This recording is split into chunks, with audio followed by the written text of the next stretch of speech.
अस्सलाम वालेकुम, मैं हूँ हफ्सा खालिद और आप देख रहे हैं दस्तक टीवी। आज हमारे साथ मौजूद हैं एक सोशल मीडिया एक्सपर्ट और डायरेक्टर उसामा कारदार। उसामा कारदार ने अपनी ज़िंदगी में बहुत कुछ अचीव किया है, बावजूद इसके कि वो एक सेरेब्रल पाल्सी के पेशेंट हैं। सबसे पहले तो उसामा, बहुत बहुत शुक्रिया, आपने हमें अपना वक्त दिया। It's my pleasure. Thank you to having me on your show.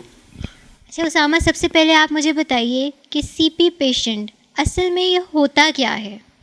Cerebral palsy एक ऐसी डिजीज़ है जो बाय बर्थ या पैदा होने के 6 साल तक की उम्र में हो सकती है। ये ब्रेन सेल्स होते हैं जो डैमेज हो जाएं, तो जो पूरी बॉडी को कंट्रोल करते हैं, ये ऐसे सेल्स हैं जैसे आपके कंप्यूटर का आईसी होता है जो पूरे कंप्यूटर को सर्कुलेट कर रहा होता है एक मैसेज, वैसे ये ब्रेन का आईसी अगर वो उड़ जाए तो ब्रेन काम करना छोड़ देता है।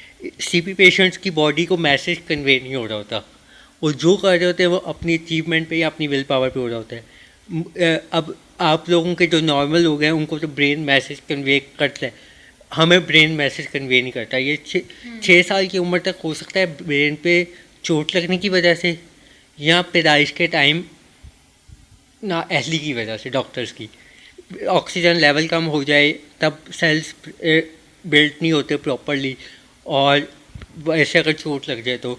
अब मेरे केस में ये था कि डॉक्टर की थोड़ी ना अहली थी जिसकी वजह से ये सीपी मुझे हुआ।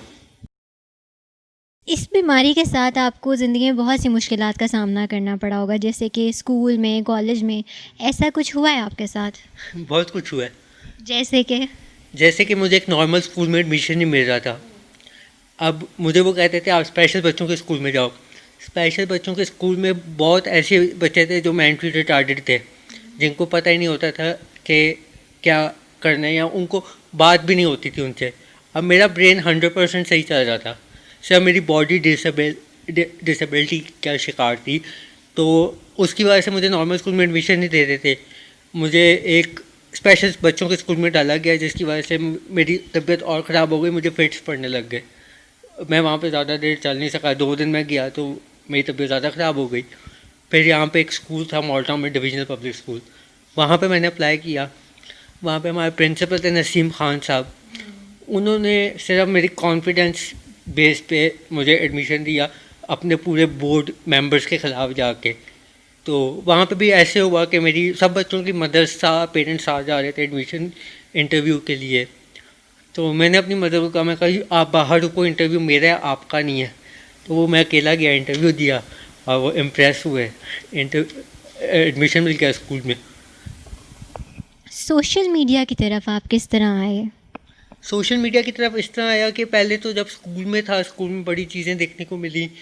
9th के बोर्ड के पेपर देने थे, पहले तो मेरे पेपर्स मेरे टीचर्स चेक करते थे क्योंकि वो मेरी राइटिंग समझ आते थे। लेकिन बोर्ड में आपको पता है कि पाकिस्तान में हमारे all over Pakistan paper circulate होते हैं, तो वो मुझे इशू था जिसके लिए मैं राइटर के लिए अप्लाई किया था, लेकिन मुझे अनफॉर्चुनेटली राइटर नहीं मिला। फिर अगेन डॉक्टर्स का इशू था, स्ट्राइक चल रही थी यंग डॉक्टर्स की, जिसकी वजह से सर्विसेज से मैं फ़ाइल नहीं बनवा सका। तो मैं मैट्रिक नहीं दिया, मैट्रिक के पेपर नहीं दिए। मेरे फादर ने मुझे कहा प्राइवेट दे दो, मैं कहा नहीं अब मैंने नहीं देने, अब मैं बागी हो गया हूँ पढ़ाई से।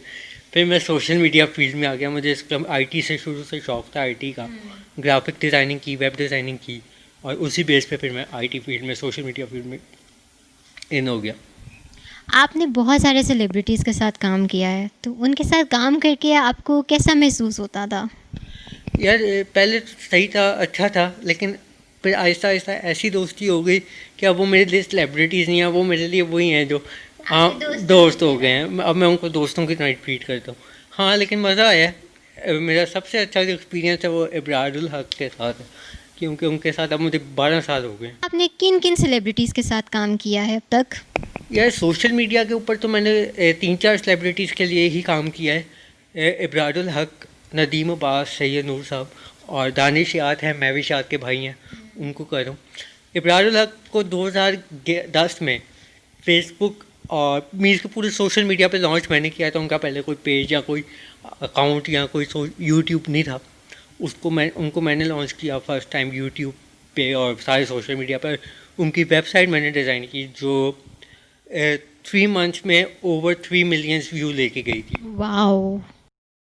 और ये पाकिस्तान के पहले आर्टिस्ट है जिनके इतनी व्यूवरशिप आई थी उस टाइम पे, जब इतना सोशल मीडिया का दौर नहीं था। आजकल आप किस प्रोजेक्ट पे काम कर रहे हैं? आजकल जी मैंने अपना फेसबुक पेज बनाया हुआ है और यूट्यूब चैनल है जिस पे मैं काम कर रहा हूँ, द नॉनसेंस के नाम से। उस पे मैं एज अ डायरेक्टर काम कर रहा हूँ और मैं इंटरव्यू होस्ट करता हूँ अपने सेलिब्रिटीज़ के। उसके अलावा एक मूवी की ऑफ़र आई है, सैयद नूर साहब की मूवी है, होप सो उसमें आप देखें मुझे बहुत जल्द।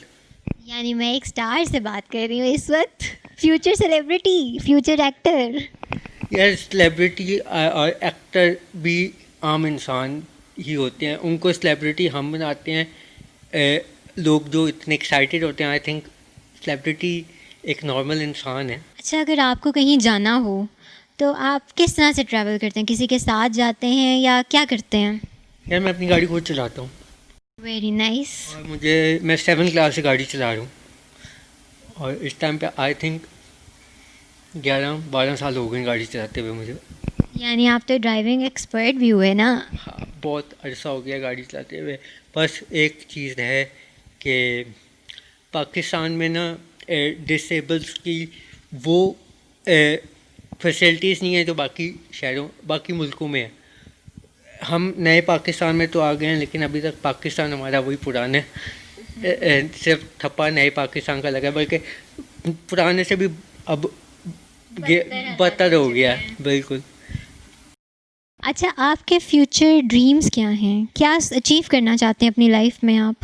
यार फ्यूचर प्लान्स मेरे ये हैं कि अब सेरेब्रल पाल्सी के केसेस जो हैं, पिछले 5 साल में 4,50,000 बच्चे पाकिस्तान में सेरेब्रल पाल्सी से अफेक्ट हुए हैं और गवर्नमेंट इनके ऊपर कोई काम नहीं कर रही। उसी की वजह से मैंने एक NGO बनाई है, कारदार फाउंडेशन के नाम से, जिससे हम इन बच्चों के लिए एक सेंटर जैसे बना रहे हैं कि इनको प्रॉपर फैसिलिटी दी जाए, इनके लिए फिजियोथेरेपी सेंटर्स बने।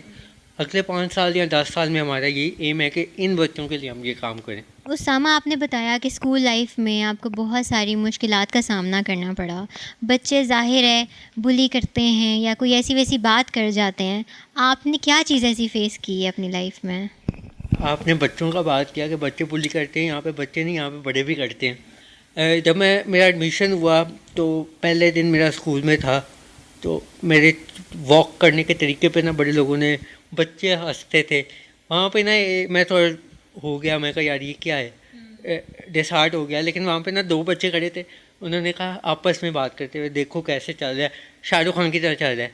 शाहरुख खान, मैं उस टाइम शाहरुख खान का बहुत फ़ैन था, मैंने उसे ऐसा कॉम्प्लीमेंट लिया। मैं घर आके कहा यार वो मुझे कह रहे थे शाहरुख खान की तरह चल रहा है। तो वो ऐसे ही चलते चलते मैं उसको ओवरकम करता गया।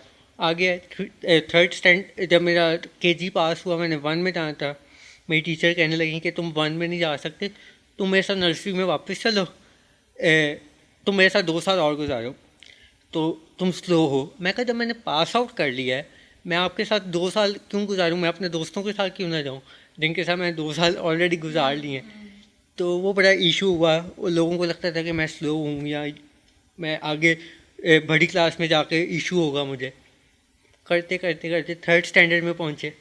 3rd स्टैंडर्ड में हमारी एक टीचर थी एडवोकेट नहीमा, उन्होंने मुझे फेल कर दिया बगैर मेरा पेपर चेक किया। बगैर पेपर चेक किए? और उनका इशू ये था कि जी इसको स्कूल में नहीं रहना चाहिए। क्यों? क्योंकि थोड़ा मुश्किल था राइटिंग समझना। हमारे यहाँ पे टीचर्स ज़्यादा एफर्ट नहीं डालना चाहते। उन्होंने खैर मैंने अपील की प्रिंसिपल को, पेपर चेक हुआ, 98% मार्क्स आए। और उनके मैंने फिर टीचर को कहा, मैं कहा टीचर आपको स्कूल में नहीं रहना चाहिए।